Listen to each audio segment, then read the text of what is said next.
Yeah. Yeah, man.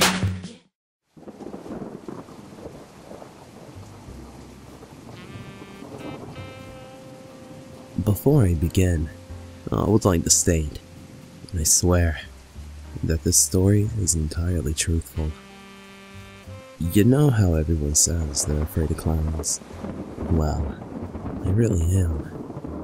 I don't have the whole attitude of, oh, clowns are so creepy. No, my attitude is more like, holy God, that monster's going to kill me. Let me explain why. When I was just 4 years old, some family friends were babysitting me. Their son, Brad, was the same age as I, and we were doing typical 4-year-old activities, like playing with Legos, running outside, and other things like that. Later that night, Brad and I went down to the basement where we saw Tara and Rob, Brad's parents, settling in to watch a movie. I asked if we could watch the movie too, but Rob told us that we were too young for this movie. After a few minutes of pouting, me and Brad made our way back up the stairs. But just before I was about to go through the door, Brad grabbed my arm and said, "Let's sit on the step and watch the movie. I can't see us from here." Now, to be perfectly honest, as a child, I was a little bit of a suck-up. I really didn't want to disobey Brad's parents, but he kept insisting that we watch the movie. So there we sat on the steps and watched the unspeakable horror of Stephen King's It. Now, I don't exactly know how much of the movie I made it through, but I remember distinctly screaming and running out of that basement at the part where Pennywise the clown comes through the bathroom drain. Most of the night is a blur, but there are a few things that this experience spawned. One, from that moment on, I couldn't bear the sight of clowns. I still cannot. Now, two, I don't understand that clowns were people. I thought that they were some type of alien life form sent out to kill children. Three, I open the shower curtain every morning to check the drain before getting in. I still do this. 4. Any person wearing an excessive amount of makeup pulses me. They frighten me.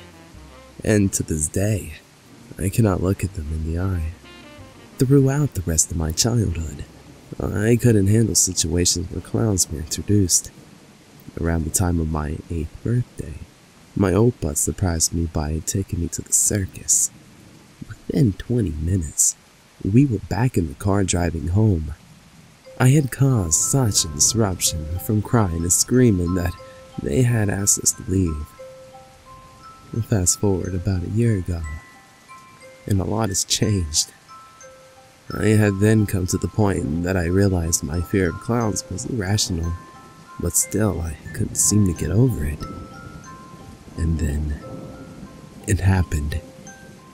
I used that previous line to increase suspense, but also because there's no other way to introduce what occurred on that cold February night. As I was down in my foster family's pool house, just hanging out with two of my best friends, Jeffrey and Rudy. Jeffrey and I were in a band together, and Rudy was a guy we knew from our choir at school. That night, I was recording some demos for our album, while Rudy was trying to make a move on Jeffrey lying in bed. Trying my best to ignore them, I kept on recording.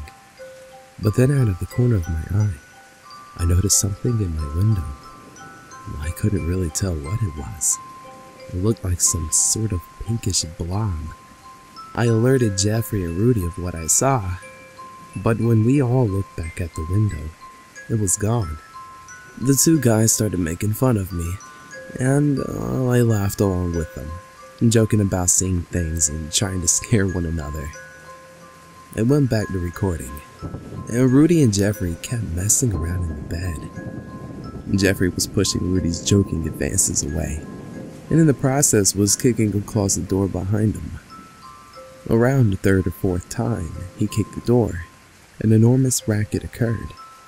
It sounded as if everything that was inside the closet had just fallen to the floor.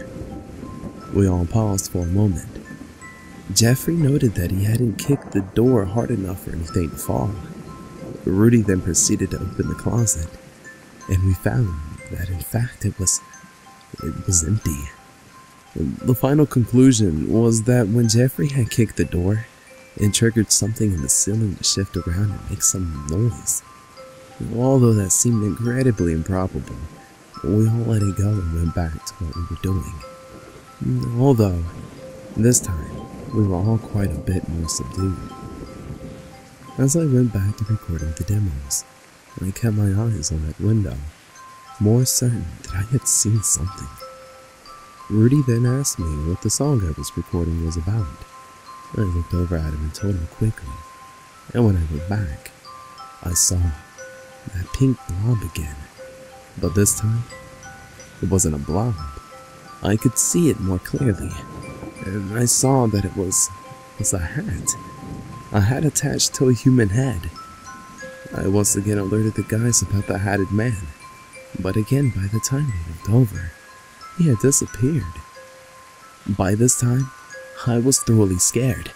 I put down my guitar and just stared at the window to make sure that I wouldn't miss that pink-hatted man again. And then, after about 3 minutes of waiting, I heard a blood-curdling scream. I recognized it to be Rudy. I turned to face him and saw him pointing at the sliding glass door at the front of the pool house. When I turned to look at the door, I saw him. He was wearing khaki shorts and a black t-shirt. When my eyes reached his face, I screamed as well. Because this man was no man. He was a clown.